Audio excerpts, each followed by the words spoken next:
오늘도 찰리형 시청 감사드려요. 구독, 좋아요 부탁드려요. 안녕하세요, 찰리브라입니다. 얼마 전에 코인이 좀 많이 전반적으로 하락을 했었을 때 그때 분위기가 지금 시장 장세 전반적인 어떤 공포 분위기를 조성해서 아마 많은 분들이 이 시장을 떠나거나 지금 크립토 윈터다, 지금 앞으로 희망이 절대로 안 보인다, 앞으로 몇 년 동안 계속 이럴 거야, 우리는 돈을 못 벌어, 아마 이런 분들도 분명히 계실 거예요. 근데 제가 오늘 영상에서는 지금 현재 중국에서 과연 오픈을 할까 하는 어떤 그런 거에 관한 소스 자료, 그거는 뭐 미디어를 통해서 나온 게 아니라 어떤 홍콩에 계시는 분이 트위터에 자료를 올린 건데 그 자료를 인용해서 이제 언급 드릴 거고, 금리에 관해서도 중점적으로 해서 이제 설명을 드릴 거예요. 그래서 일단 첫 번째는 달러 인덱스가 사실은 많이 하락을 했어요. 여러분들 뭐 기존에 아시겠지만 5월 12일까지만 해도 달러 인덱스가 104.85까지 올라갔어요. 거의 105 근방까지 올라갔어요. 이때만 해도 하나로 따졌을 때 1300원 아마 근방까지 올라갔었을 거예요. 근데 환율로 따졌을 때. 근데 지금 101.66이거든요. 달러 인덱스가 이렇게 떨어지면 금융시장이 반등하고 코인 시장이 살아나는 게 원래 정석이죠. 원래 그 논리가 맞는 거죠. 그게 100%.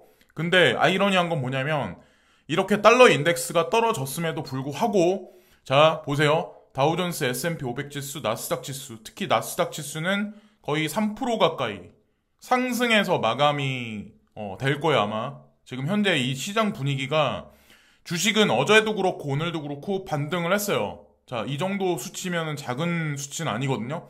그에 비해서 크립토 시장은 되게 안 좋아요, 지금. 이걸 어디다 어떻게 설명을 해야 될까요? 그러니까 제가 누차 말씀드리지만 코에 걸면 코걸이, 귀에 걸면 귀걸이라는 거예요.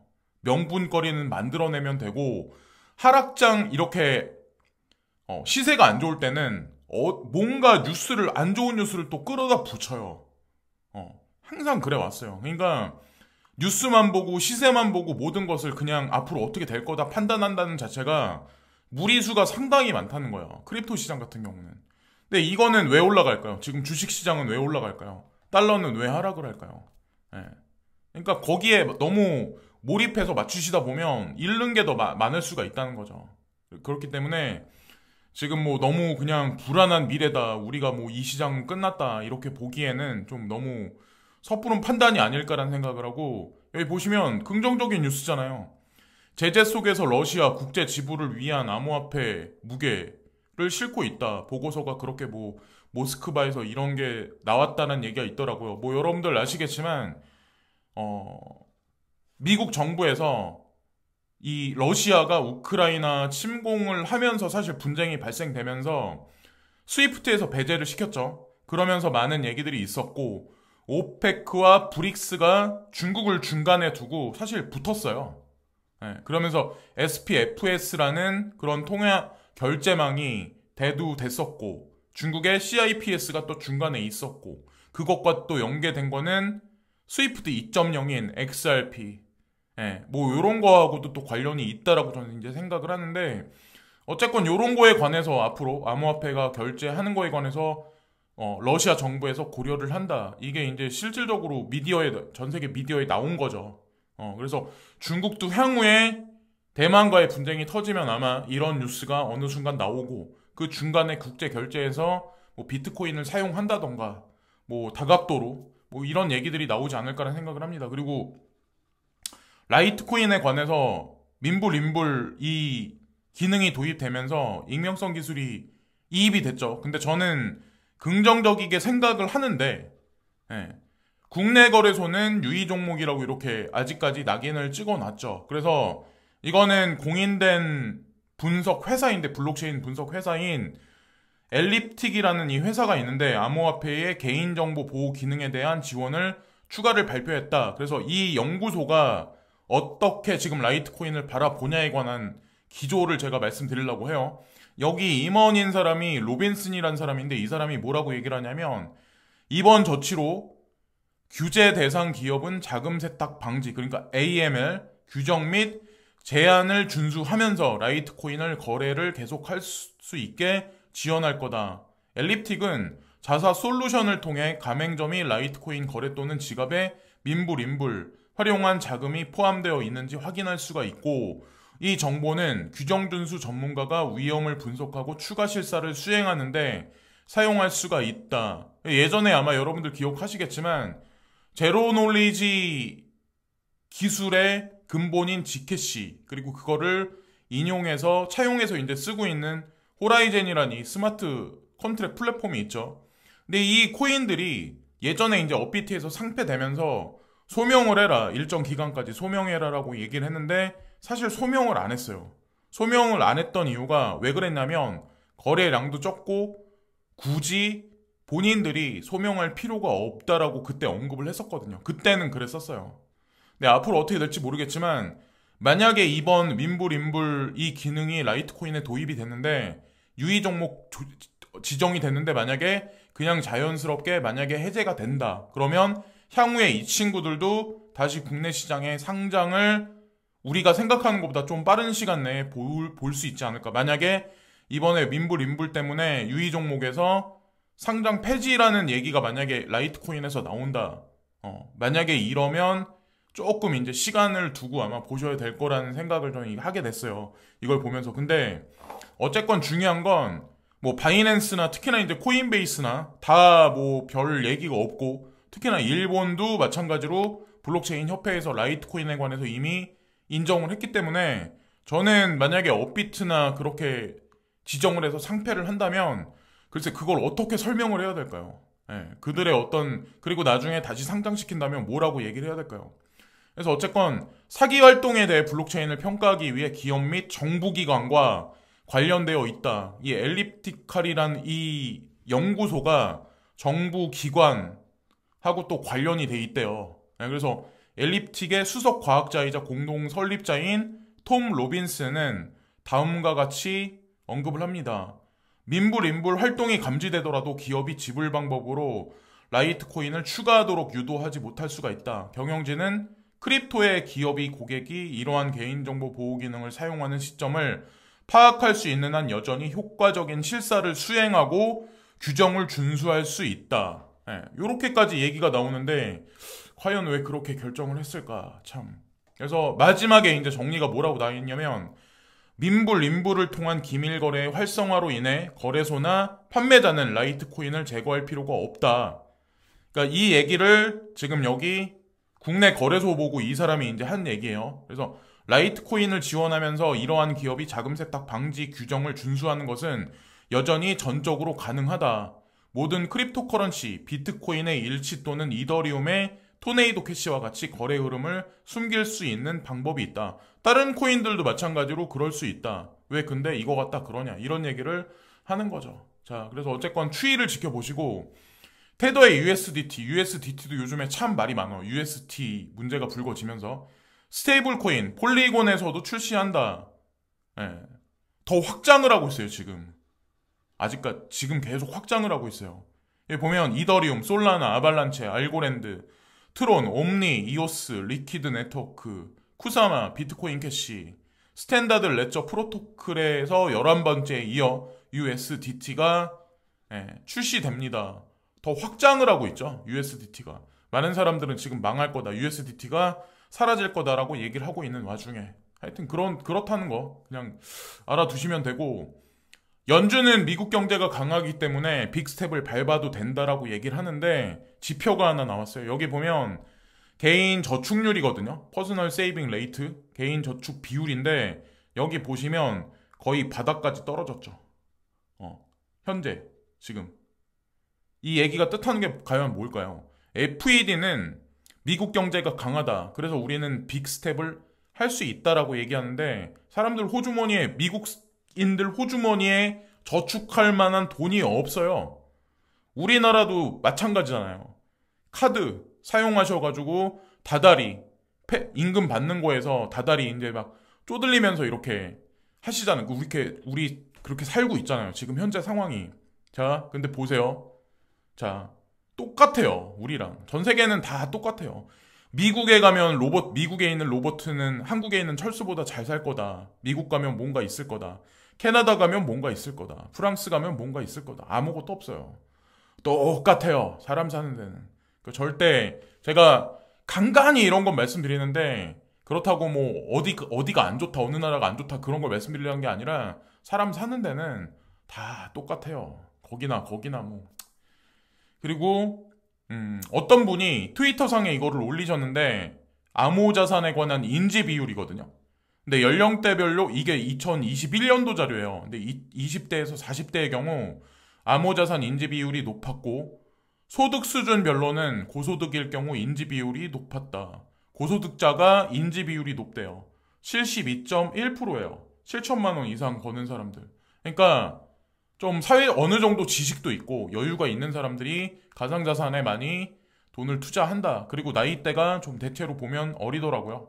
30대가 가장 많이 투자하고 40대, 40대도 많이 투자하고 20대 그 다음 그리고 연세 드시면서 투자하시는 분들 나이가 점점 적어지죠. 비율이.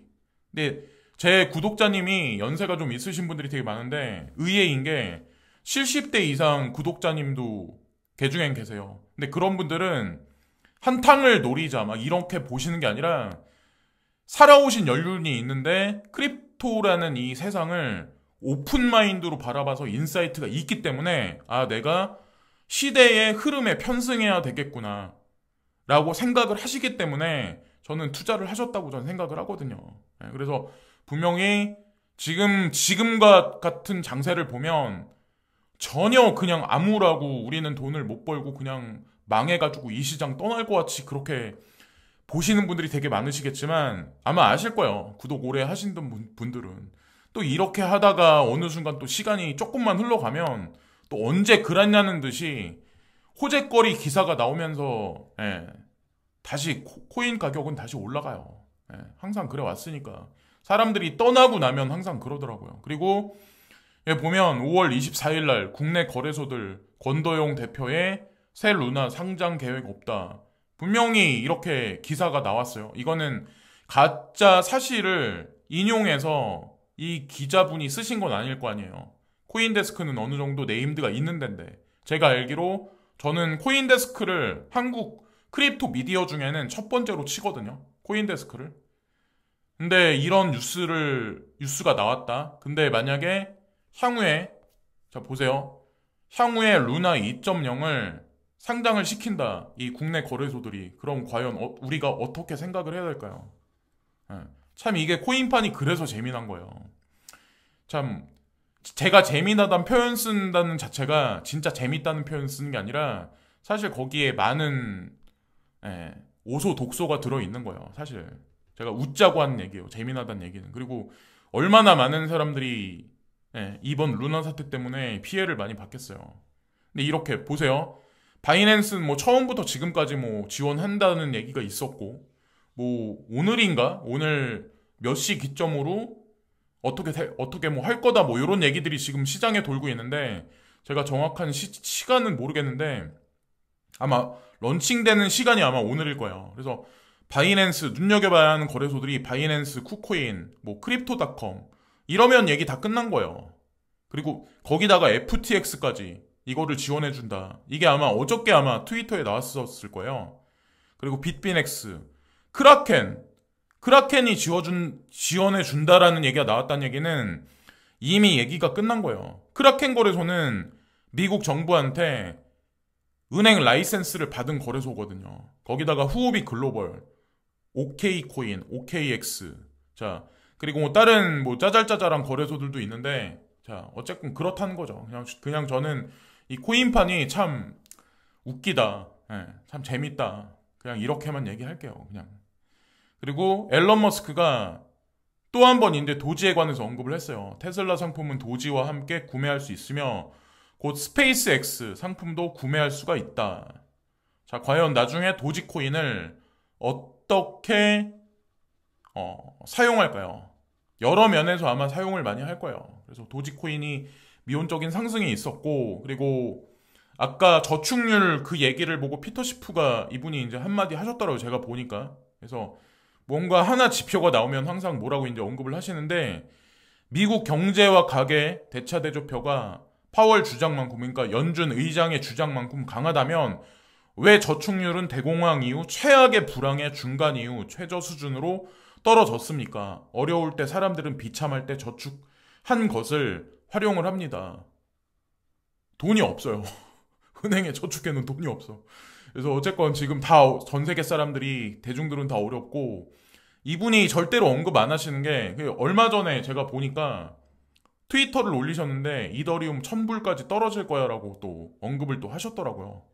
근데 이분이 절대로 언급 안 하시는 거는 금은 가격 안 올라가는 건 언급 안 하세요. 근데 저는 이분 얘기 듣고 옛날에 금은을 많이 투자를 했었거든요. 그것도 10년 이상 투자했었어요. 금은만. 그러니까 가상자산에 전면적으로 2016년에 들어오기 전에. 근데 금은이 10년 동안 상승 못한 거는 절대로 언급 안 하시죠. 하여튼 그렇다는 거고, 중국 봉쇄령의 해제에 관해서 이제 한마디 언급 드리려고 하는데, 이 글을 기재한 사람은 홍콩 사람이에요. 홍콩 사람이 여기 보면 칭강 대사라는 표현이 있는데, 이 사람이 홍콩에 있는 중국 대사인지는 모르겠는데, 칭강 대사는 인디애나에서 열린 세계 경제 정상회의에서, 자, 이거는 뭐 홍콩에서 얘기한 게 아니라 인디애나주에서 얘기한 것 같아요. 세계 경제 정상회의에서 상황이 지금 개선되고 있다. 상하이가 곧 정상적인 생산과 생활을 재개하는 것을 포함한 감염자 수가 꾸준히 감소하고 있다.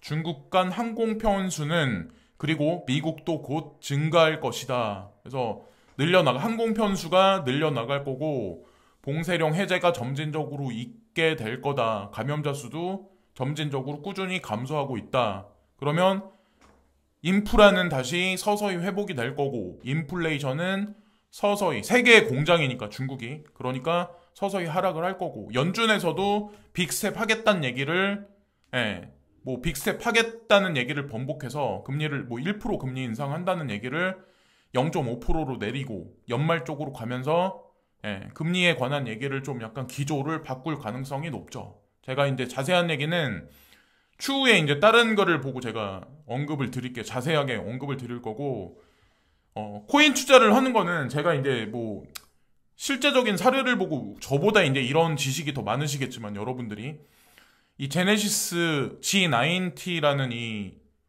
차가 있대요. 저는 잘 몰라요. 차를 잘 몰라요. 근데 여기에 이제 국내 차, 제가 알기로는 테슬라가 좀 FSD인가? 자율주행에 관해서는 전 세계에서 가장 진보되게 상용화돼서 지금 운영이 되잖아요. 그러니까 많은 분들이 아마 타시고, 저도 아마 사게 되면 테슬라부터 먼저 사려고 지금 하는데, 이런 차보다. 근데 운전을 제가 뭐 직접 안 하려고 하는 이유가 있어요. 사실은 그 여러 가지 이유가. 근데 자율주행을 얹고 2022년에 출시할 거다. 이게 제가 알기로 레벨 3라고 알고 있어요. 레벨 3. 그러니까 인간이 중간에 개입은 해야 돼요. 전혀 개입을 안 하는 게 아니라. 근데 2025년이 되면 레벨 5가 나온대요. 그러면 사람이 개입을 전혀 안 해도 돼요. 그러면 그때까지 가면 어떻게 될까요? 제가 알기로 그 앨런 머스크가 휴머노이드에 관한 것도 발표한다는 얘기가 있었거든요. 시간이 흘러가면 흘러갈수록 사람이 참여해서 일할 수 있는 자리가 줄어들어요. 이거는 운전하시는 분들 뿐만 아니라, 여러 가지가 다 엮여 있어요. 사실은 이 인공지능이 들어갈 수 있는 데가 과연 차량뿐일까요?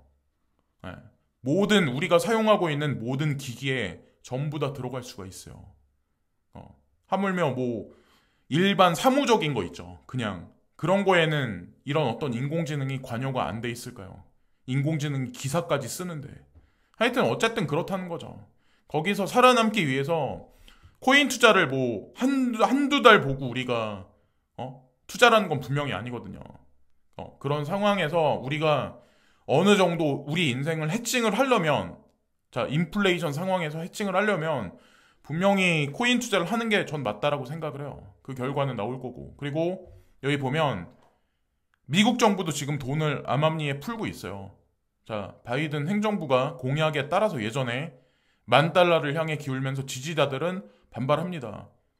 개인당 학자금 대출했던 거에서 $10,000만 탕감해 줄 거야 하니까 사람들이 막 반발한대요. 그래서 개인당 최소한 $50,000, 5만 달러는 취소해야 된다고 사람들이 지금 막 데모를 한다고 하더라고요. 그러니까 열에 10사람을 다 만족시켜달라. 근데 어쨌건 지금 지지율을 올리기 위해선 바이든이 쓸 수 있는 카드랑 카드는 아마 다 꺼낼 거예요. 특히나 7월달 기점으로 해서 아마 많은 카드가 나올 거예요. 관세부터 해가지고. 그리고 아까 제가 루나 2.0 지원하는 거래소에 이거는 뺐는데, 이거는 제가 자료조사하는 와중에 나온 거거든요. 넥소 거래소. 여기도 마찬가지로 테라 2.0 에어드랍을 지원하고 UST 루나 보유자에게 배포할 거다. 이 얘기가 나왔어요. 그러니까 우리가 알고 있는 대부분의 해외 거래소들은 대부분 다 지원해준다라고 보시면 돼요. 국내 거래소가 어떻게 할지, 저 그것도 만약에 지원한다라고 얘기가 말바꾸기에서 나오면 그것도 참 재미날 것 같네요. 그리고 바이낸스 망한다. FTX가 작년 한 해 동안 FTX가 성장을 되게 많이 했었어요. 바이낸스가 영국에서 막 이렇게 밀려나가고 허가를 못 받았을 때. 근데 바이낸스가 얼마 전에, 제가 알기로 한 2달 전인가? 올 초인가? 영국에서 라이센스를 받은 걸로 알고 있거든요. 근데 거기다가 더 나아가서 유럽에서 메이저 국가는 아니지만 이탈리아에 또 들어갔다. 계속 바이낸스는 지금 확장을 하고 있어요. 진짜 바이낸스가 망했을까요? 그러니까 뉴스만 보고 저는 그때도 사람들이 바이낸스 망했다, FTX 미국 거래소 위주로 끝났다. 근데 바이낸스가 이렇게 확장을 하고 있는데 이게 창펑자오 개인의 노력일까요? 개인의 힘에 의해서 이런 일들이 다 벌어질까요? 권도용 단독 개인이 테라 프로젝트를 어느 정도까지 올려놨을까요? 그리고 추후에 벌어졌던 폭락 시나리오는 과연 그가 만들어냈을까요? 단독으로? 하여튼 우리가 모르는 일들이 되게 많이 비하인드에선 벌어진다는 거죠. 어쨌건 바이낸스가 제가 알기로는 이탈리아는 중국하고 좀 그런 게 있어요. 유럽 국가 중에 사실은. 자, 어쨌건 이탈리아가 그렇었다는 거. 그리고 또 하나는 오페크하고 깊숙하게 연결되어 있는 두바이, 몰디브, 세이셸 등의 호텔에 보유한 아랍에미레이트, 가장 오래된 체인 중 하나인 JA 호텔스가 바이낸스 페이에 가입했다. 계속 사세 확장을 하고 있죠. 오페크와 브릭스 쪽으로 해서. 자, 과연 이게 창펑자오 개인의 노력일까? 자, 그리고 메스터 클리브랜드 연준 총재는, 자, 이건 금리에 관한 얘기예요. 자, 이거는 제 의견이 아니라 5월 13일 연설에서, 그러니까 얼마 전에 있었던 거죠. 9월 FOMC 회의까지 월별 인플레이션 수치가 인플레이션이 하락하고 있다는 강력한 증거를 제공한다면 금리 인상 속도는 느려질 수 있지만 인플레이션이 완화되지 않는다면 더 빠른 속도의 금리 인상이 필요할 수 있다고 얘기를 했었다.